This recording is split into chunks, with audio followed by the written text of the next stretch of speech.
मेरे अति प्यारों, यीशु मसीह के नाम से आपको अभिवादन करता हूँ। क्या आज आप भले चंगे हैं, खुश हैं?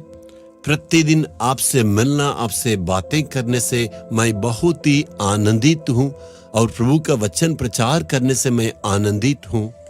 बहुतों की जीवन में आशीष मिला है, बहुतों की जीवन में परमेश्वर ने आनंद को लाया है। जहाँ कहीं भी जाते इन बातों को सुनने से मैं प्रभु से आनंदित हूँ। आज के दिन में परमेश्वर आपके लिए क्या वचन को रखा मालूम है?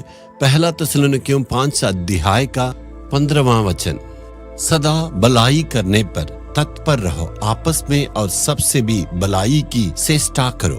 प्रभु ये कहने के लिए चाहते मेरे बच्चों, हमेशा आप दूसरों के लिए भलाई को करना होगा।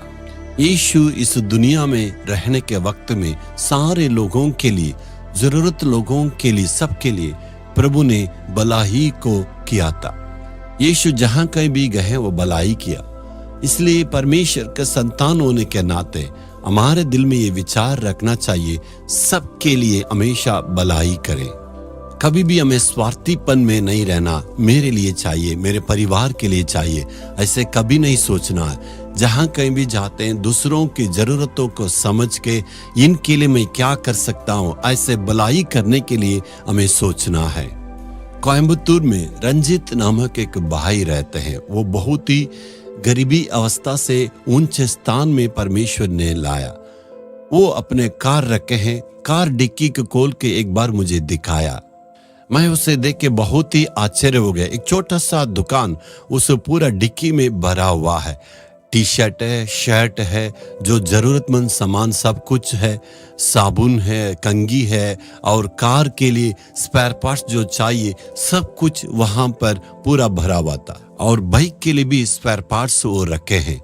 मैंने पूछा ये क्यों रखे हैं? वो कहते हैं प्रतिदिन यात्रा करने के वक्त कोई न कोई जरूरत में आते हैं, भेंट होते, तो उनके लिए मैं अपने डिक्की खोल के सारे मददों को करते। मैंने पूछा क्या इस प्रकार संभव है? वो कहते हैं प्रतिदिन किसी न किसी को मैं मदद करता हूँ। यदि रास्ता में कोई गाड़ी खड़ी है, उनके जरूरतों के लिए जरूर वो मदद करते हैं। कोई बाइक खड़ी है तो वहां पर तुरंत ऐसे जाते हैं, क्यों खड़ा है ऐसे पूछ के, उनका क्या जरूरत है वैसे जान के तुरंत जो है अपने गाड़ी से सामान निकाल कर दे के ऐसे उनके लिए वो मदद करते हैं। कोई कार अगर खराब हो गया तो ये जाने वक्त देखे तो तुरंत उतर कर उनके लिए जरूरतों को पूछ के वो पूरा करते हैं।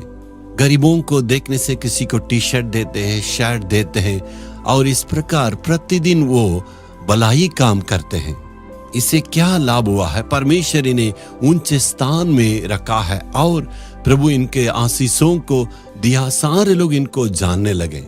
वहां का कलेक्टर, वहां के पुलिस अधिकारी, ऊंचे ऊंचे सरकार के अधिकारियां, सारे लोग इनको जानने लगे और इनको बुला के सम्मानित करने के लायक परमेश्वर ने इनके ऊंचे स्थान दिया है। भलाई करने के मन था, इसलिए वो ऐसे करते हैं। मैं भी ऐसे सामान को बैग में रख नहीं सकता हूँ, लेकिन एक लिफाफा में अलग से कुछ रुपयाओं को रखते हैं। जैसे जरूरतमंद लोगों को मैं यात्रा में देखता हूँ, जरूर उनके जरूरतों को पूरा होने के लिए प्रभु अगुवाई करने से मैं उनके लिए जरूर मदद करता हूँ। कितना वहां पर खुशी की बात है ना, कितना प्रभु भलाई करना चाहते हैं ना। इसलिए प्रभु से विनती करना, आज प्रभु मैं भलाई करना है। यदि आप विनती करते हैं परमेश्वर जरूरतमंद वालों को तू मेरे आंखों के सामने लाइए, मैं मदद करना चाहता हूँ, परमेश्वर जरूर ऐसे लोगों को आपके आंखों के सामने लाएंगे। ऐसे लोगों के लिए जब आप मदद करते हैं दिल में इतना आनंद मिलती है। इसलिए हमेशा भलाई करने में तत्पर रहने के लिए कहता है। ऐसे कहने से प्रभु आपके लिए भलाई करेगा। दूसरों की जरूरतों में जब हम मदद करते हैं, उस वक्त जैसे हमारी जरूरत पड़ती है, सही वक्त में परमेश्वर भी हमारी जरूरतों में वो हमें मदद करता है। आप भलाई करने से परमेश्वर आपका जीवन में जरूर भलाई करेगा। छोटी छोटी मदद कर सकते हैं। किसी की क्या जरूरत है, कितने रुपए की जरूरत है, अगर 5 रुपया की भी जरूरत है, कुछ नमकीन लेके दे सकते हैं, चाय पिला सकते हैं, जो हो सकता आप कर सकते हैं। यदि कोई निराश में है, उनको तसल्ली दे सकते हैं, उनके लिए आप तसल्ली देना है।